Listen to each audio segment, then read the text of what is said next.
kami akan melakukan rilis. Yang pertama terkait gangguan Kamtibmas tanggal 9 Mei 2022. Kami sampaikan bahwa secara umum tren gangguan Kamtibmas mengalami kenaikan sebanyak 573 kejadian atau 95,02%, yaitu pada hari Minggu tanggal 8 Mei 2022 sebanyak 603 kejadian, sedangkan hari Senin tanggal 9 Mei 2022 sebanyak 1.176 kejadian, dengan rincian kejahatan sebanyak 1.153 kejadian, dengan rincian kejahatan dan tindak pidana ringan itu ada 5 kejadian, bencana ada 3 kejadian, dan gangguan terhadap ketentraman dan ketertiban sebanyak 15 kejadian.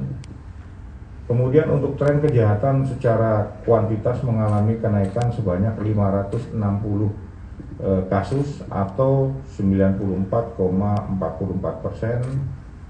Pada hari Minggu tanggal 8 Mei 2022 ada 593 kasus, sedangkan pada hari Senin tanggal 9 Mei 2022 ada 1.153 kasus. Apabila dilihat dari data tren kejahatan yang menjadi catatan kepolisian, ada 5 kasus kejahatan yang jumlah kejadiannya tinggi.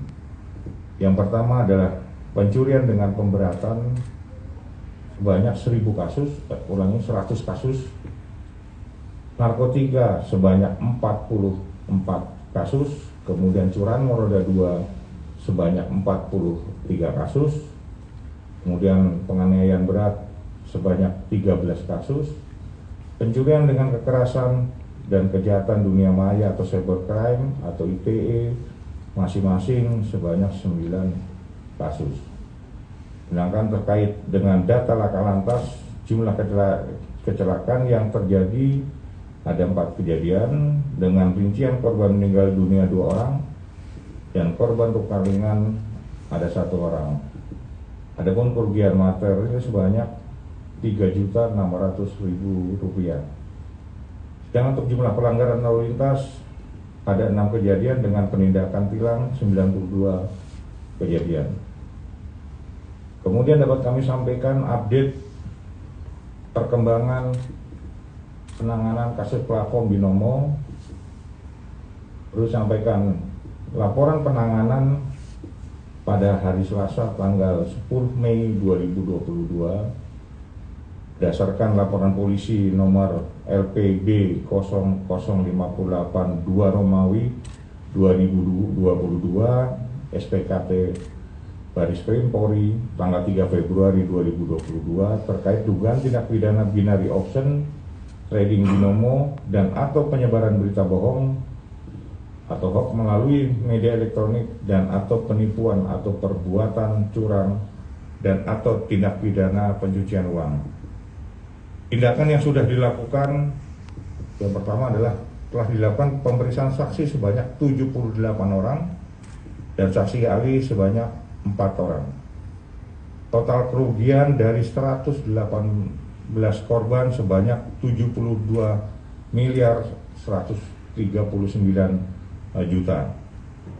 Kemudian penyidik juga menetapkan 7 orang tersangka, masing-masing inisialnya IK, BEN, kemudian WMN, kemudian FSP, kemudian MK, kemudian VK, dan yang terakhir adalah RP. Barang bukti yang telah dilakukan penyitaan antara lain dokumen dan alat bukti elektronik, kemudian 2 mobil merek Tesla dan Ferrari California, kemudian 3 unit rumah di Sumatera Utara dan 1 unit tanah dan bangunan di Tangerang. Kemudian ada 12 jam tangan mewah dengan merek masing-masing. Yang pertama adalah Audemars Piguet, kemudian 26331 ST, K14278 ROC. Kemudian yang kedua adalah Audemars Piguet JT 1203K garing 1220.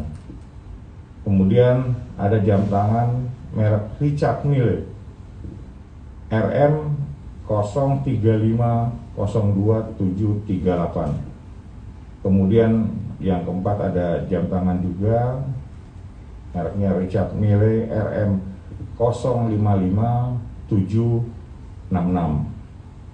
Kemudian yang kelima ada jam tangan merek Richard Mille 011 FM garing 20 taximeter garing 6201. Kemudian juga ada jam tangan merek Richard Mille RM 30 garis miring garis datar 1408. Kemudian yang berikutnya jam tangan merek Rolex 116508 00 G730 Y631 Daytona YG.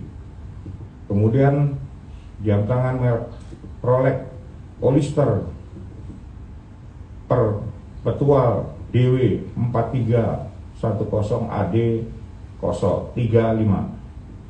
Kemudian jam tangan merek Rolex tipe Oyster Perpetual Date GMT Master 2. Kemudian jam tangan merek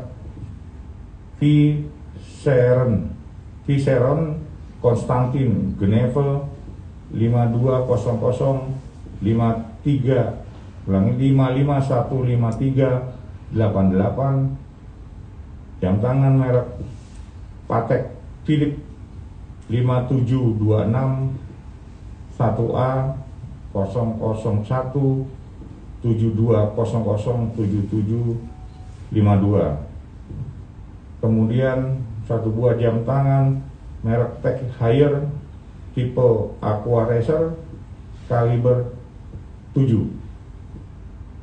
Kemudian juga diamankan barang bukti uang tunai sebesar 1.645.000.000 rupiah. Pada hari ini Selasa tanggal 10 Mei 2022, penyidik masih melakukan pemenuhan berkas perkara atau P19 terhadap tersangka Ika dengan melakukan koordinasi bersama ahli akuntansi dari STAN, kemudian ahli ITE dari Universitas Brawijaya Malang, kemudian berkoordinasi dengan pihak bank terkait harta kekayaan dan melakukan penyitaan dokumen. Rencana tindak lanjut, penyidik akan melakukan pemeriksaan saksi dan penyitaan barang bukti 1 unit mobil Ferrari yang masih berada di Medan, Sumatera Utara, untuk selanjutnya akan dibawa ke Jakarta dan dijadikan satu dengan barang bukti yang lainnya. Kemudian perkembangan lainnya yang dapat kami sampaikan bahwa Kejaksaan Agung telah mengeluarkan surat perpanjangan penahanan pada hari Senin tanggal 25 April 2022 terhadap tersangka atas nama VK, RP, dan NK masing-masing dengan nomor 1721 E3 TKU 14 2022 atas nama VK, kemudian nomor 1722 E3 EKU 14 2022 atas nama RP, dan nomor 1723 E3 EKU 14/2022 atas nama NK mulai tanggal 11 Mei sampai dengan 19 Juni 2022. Ketiganya dilakukan perpanjangan penahanan selama 40 hari di rutan Barreskrim Polri untuk kepentingan pemeriksaan dan penyidikan lebih lanjut. Kemudian dapat kami sampaikan update berikutnya terkait dengan perkembangan platform Kuitek. Berdasarkan laporan polisi nomor LPB 0059 2 Romawi 2022 SPKT Barreskrim Polri tanggal 3 Mei 2022 terkait pelanggaran ITE dan atau TPPU dan atau 378 KUHP bahwa berkas perkara tersangka DMT alias DS masih dalam proses pemeriksaan JPU.